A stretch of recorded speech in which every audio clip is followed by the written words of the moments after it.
Let's keep going. Guru in San Jose. Hi, Guru. Hey guys, I before I get into the call, I think I have on good accord what that drilling noise was in the locker room. Oh. It was the Giants trying to repair their season. Okay. Yeah, that's what it's. Yeah, I need more than just some power tools for that. I would assume so. But anyways, coming in on a light mood here, I think Yeah, that's the first time I've seen Logan Webb that nonchalant after a win or a loss. And it leads me to believe that, there's been a lot of talk about, is Logan Webb on the trade block this time around if the Giants don't make significant movement and further this season, and I think there are some legs to that. I really do. And the game was over yesterday. The only song that could ring through my head was da da da da da da da da da. That's awesome. Well done, Guru. Oh my gosh. Very well done. Very good. Thank you, Guru. That's funny. I mean, that was just about 9 days ago. We were making light of bad things with that. That music is in my nightmares. Yes, that music. That's the music that comes on right after Dwayne Kuiper stops talking and the Giants have just blown another one or given up a 9-run inning to the White Sox or a 7-run inning to the Brewers. And there's the third out. Last night it was just got him, and that's the ball game. That's the ball game. Brutal. Whew. Yeah, I don't know what the fix is. In season, there is no fix. Okay, so you get rid of Tony Vitello in another 20 games. Wow. You still have no bullpen, and you go out there and you bring in a closer. Well, you still need 2 or 3 more arms in the bullpen. This is not bring anyone in time. You can bring people up from the minors, you can bring people in off the street, but good Lord, you're not giving up assets in any sort of a way to go get a closer now. You're 13 games under 500. You're a little bit in a moment of you've made your bed. Now you need to lie in this for a little while. I don't think there's no fix. There's no huge move. I think what Guru brings up, though, is, quite frankly, it's a scary question. And that is Logan Webb available at the deadline? I don't think the Giants organization wants to do that. But you're sending yourself down a road where you'd almost be stupid not to listen. And this is maybe where it's almost more appropriate to have the conversation that so many people have said the Warriors need to have with Steph. Tear it down. I don't think that the Warriors need to have that conversation with Steph because I don't think Steph's mind is there. But when things aren't going well, people do that. They're go to the star and ask him if he wants to leave. Well, I don't know. Maybe you do check in on Logan Webb on that. And I'm not saying he gets to dictate it, but what are we doing here? Right. What Logan's got 2 more years on his deal after this. You could get at the deadline, a dangerous haul. Yeah, a couple of really good prospects or a top prospect and maybe a player as well. Oh, I'd keep going. Yeah. See, understand now, you're not just talking about putting an ace on the market. You're talking about putting an ace on the market that's controllable for 2 more years at a manageable number. Yeah, 23 and 24 respectively. That is the kind of thing that a contender will fall over backwards. He might be the prize of the entire trade deadline. It's Scooble, and it would be Webb. And I don't know if Scooble's available. Right. But well, I don't think that Webb is available or should be available, but as this thing continues to plummet and you reach closer to your nadir, your low point, well, then you're right.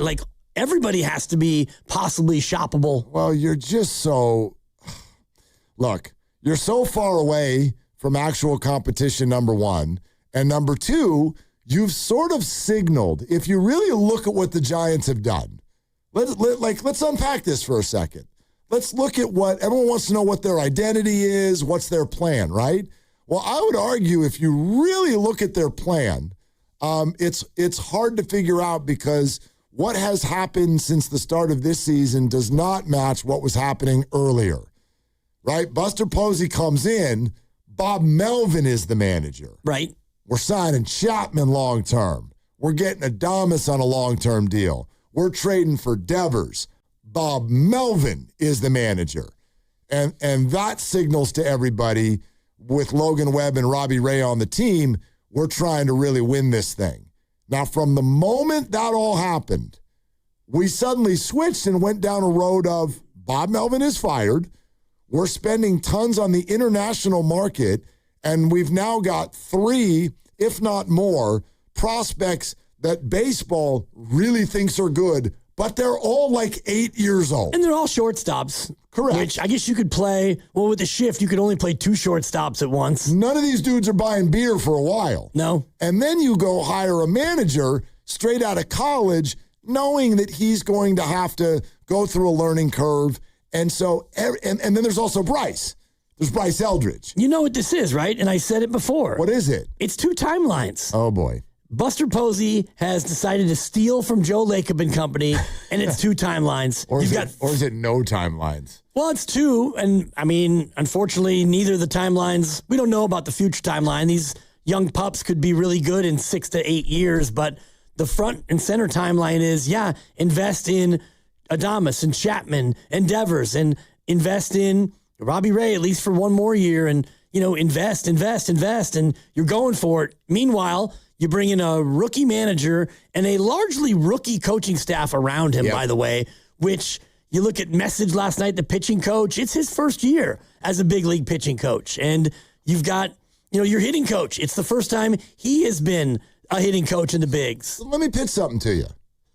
So what if, this is a complete what if, I'm just spitballing. You get Devers. You get him on June 15th. Bob Melvin's your manager. You've already got Chapman. You've got Adames. You've got Ray and Webb throwing at an all-star caliber level. You got Tyler Rogers. You got Camilo Doval. You've got all this stuff. And are you thinking to yourself last June, we're dogs. We're going to be championship. We're going for this. Right. Okay. Devers arrives. Everything goes haywire. You start losing a lot of baseball games. Heads you down a path where you end up firing your former Giant manager, right? And look what happened from that moment on. What is Buster? Let's look at all the things Buster Posey has done. So, first of all, you did next to nothing on the free agent market long term. Well, before that, you traded Camilo Doval, which worked out. Right. You traded Yaz. And Tyler Rogers. Right. So you get closer to the deadline. So a month and a half goes by and you're like, never mind. We're not going for it anymore. So you trade. That's a great observation. So you trade a bunch of people. Then you get to the end of the year. You're about 500 again. You fire Bob Melvin. Then you dive into the international pool in a way that you haven't as much in the past. And you fill up your farm system with 18-year-olds that everybody's really excited about. Then it's time to hire a new manager. You go get, for the first time in the history of ever, someone from college. You have 2 open spots for starting pitchers. You bring in kind of for a 1-year deal and a 2-year deal. You've got all kinds of questions in the bullpen. You hire a bunch of guys that are or hurt and showing up in maybe June or July. You need a center fielder. Let's grab someone on a 2-year deal, rather cheap there. And also, what do you know in the back of your mind? Collective bargaining agreement is up at the end of the year. Did you mention Arise too? Well, sure. So no, I didn't, but okay. It fits. That fits the whole. And your number 1 prospect is looking like he's raring to go, but he's blocked at first base. Right. And he's blocked at DH, unless Casey Schmidt can play left. But then you bring him up anyway, even though there's nowhere to put him. You bring him up just because it's like, just bring him up. You bring him up, though, and you say you're not going to play him all the time. So you bring him up, and you're just going to part-time him until he plays so well that he can't get out of the lineup now? Doesn't it feel like they grabbed Devers and then a month and a half later they went, oof, let's do this completely differently?